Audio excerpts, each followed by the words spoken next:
जनता सूझबूझ के साथ मतदान करे और मतदान उसको करे जो क्षेत्र का विकास कर सके। और विकास हमेशा सत्ता पक्ष में रह करके ही किया जा सकता है। विपक्ष में रह करके सिर्फ कमियों को गिनाया जा सकता है, उन कमियों को दूर नहीं किया जा सकता है।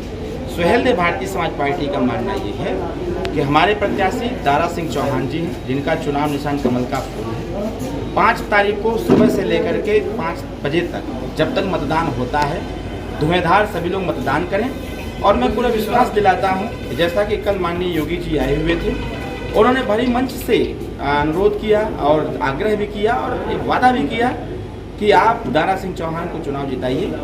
घोसी जो विकास से पीछे है, रह गया है, जो अर्ध विकास यहाँ पर हुआ है, उसका संपूर्ण विकास करके घोसी विधानसभा को विकसित विधानसभा बनाने का पूरा बंदोबस्त। विपक्ष से क्या कहना चाहेंगे? विपक्ष से क्या आपका कहना होगा? विपक्ष से मैं ये कहूँगा कि थोड़ा जो निर्वाचन आयोग एक पाबंदी लगाता है कि मतदाताओं को लुभाने के लिए, अपने पाले में खींचने के लिए प्रलोभन जैसी चीज़ें जो हैं, चाहे वो पैसा हो, दारू हो, मुर्गा हो, उसका थोड़ा बंदोबस्त कम करें।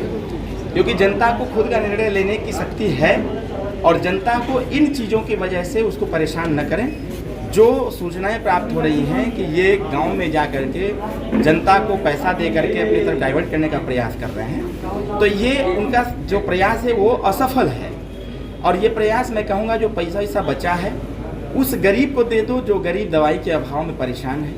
उस परिवार को दे दीजिए जिस परिवार में सिंगल एक महिला रह गई है, बच्चे गरीब हैं, बेचारे कमज़ोर हैं, पति एक्सपायर हो चुका है। उस गांव को वो पैसा दे दीजिए जिस गांव में विकास की गति नहीं हो पाई है। उस नौजवान को दे दीजिए जो बच्चा पढ़ नहीं पा रहा है। उस बच्ची को दे दीजिए, उस बच्ची को, उस परिवार को दे दीजिए उस पैसे को जिसकी शादी नहीं हो पा रही। एक आखिरी सवाल दीजिए, विपक्ष लगातार अभी जो आपका बहुजन वोटर है वो इस दौरान बिल्कुल खाली है और कहना यह है कि तरह तरह की बातें चल रही हैं, जिसमें यह भी है कि संविधान खतरे में है और चीज़ें खतरे में हैं। इस तरह की भी चीज़ें तैर रही हैं समाज में, ऐसा है। तो इसको लेके क्या कहेंगे? बहुजन मतदाता हमसे बहुत ज़्यादा चालाक है।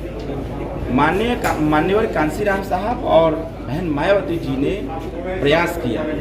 मान्यवर कांसीराम साहब और उनके कार्यकर्ताओं ने गांव-गांव जा करके चौपाल लगा करके लोगों को जागरूक किया। बहुजन समाज पार्टी के मतदाता जागरूक हैं, समझदार हैं और ईमानदार भी हैं। उनको पता है कि हमारा हित और अहित कहाँ पर होने वाला है। समाजवादी पार्टी की सरकार जब बहुजन समाज पार्टी गठबंधन में थी, उसके बाद अभी 19 लोकसभा के चुनाव से ही हमारे बहुजन समाज पार्टी के मतदाताओं को भी जानकारी ले लेनी चाहिए।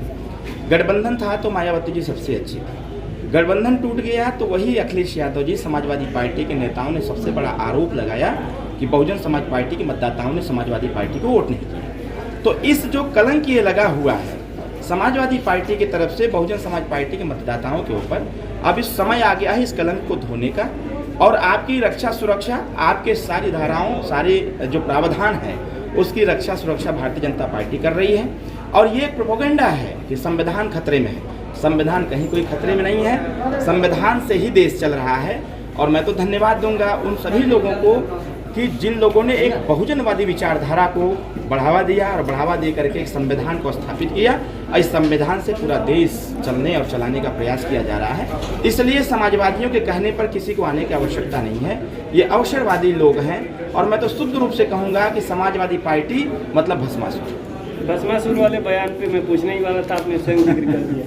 कायम है कि मैं तो कह रहा हूँ, आज भी कह रहा हूँ, समाजवादी पार्टी मतलब भस्मासुर। भस्मासुर इसलिए कि समाजवादी पार्टी कभी नहीं चाहती है कि कोई अति पिछड़े समाज का नेता, कोई व्यक्ति, मजबूत व्यक्ति नेता बने। इसलिए मैं इस चीज़ को जरूर कहूँगा कि अखिलेश यादव समाजवादी पार्टी मतलब भस्मासुर, वो जिसके सर पे हाथ रखे हैं वो भस्म हो गया है। इसलिए मैं अनुरोध करूँगा दलित मतदाताओं से, बहुजन समाज पार्टी के उन मतदाताओं से जो बहुजनवादी विचारधारा पर विशेष विश्वास रखते हैं, अटूट विश्वास रखते हैं, ये सभी लोग मिल करके कमल के निशान पर बटन दबावें और अपने क्षेत्र का विकास करें। घोसी विधानसभा का विकास करके इस घोसी विधानसभा की तरक्की में अग्रसर भूमिका अदा करें।